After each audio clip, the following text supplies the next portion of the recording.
Recording studio Sheikhpura.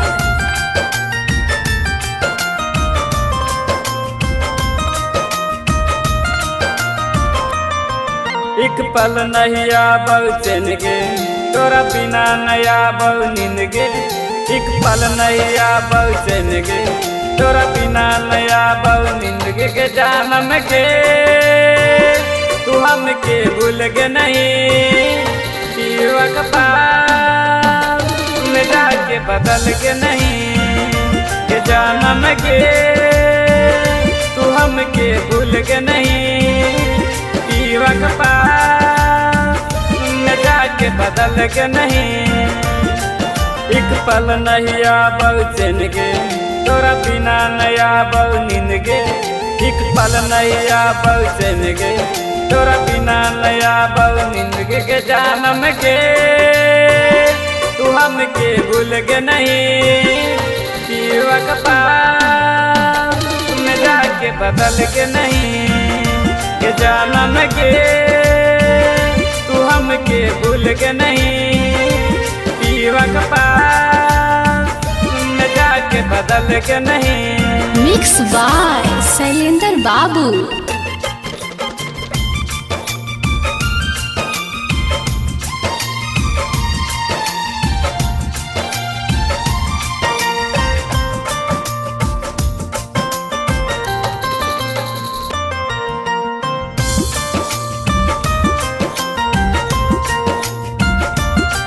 अगे कौना गलती कैलियो सोना कैलियो कबन कसूर गे। अगे कौना गलती कैलियो सोना कैलियो कबन कसूर गे। अगे कौना गलती कैलियो सोना कैलियो कबन कसूर गे।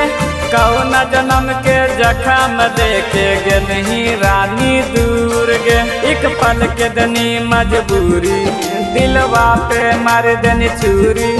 एक पल के दनी मजबूरी दिलवा पे मार देनी चूरी। के जानम गे तू हमके भुला दनी, पीवा न जाके बदल के नहीं। के जानम गे तू हमके भुला दनी, पीवा न जाके बदल के नहीं।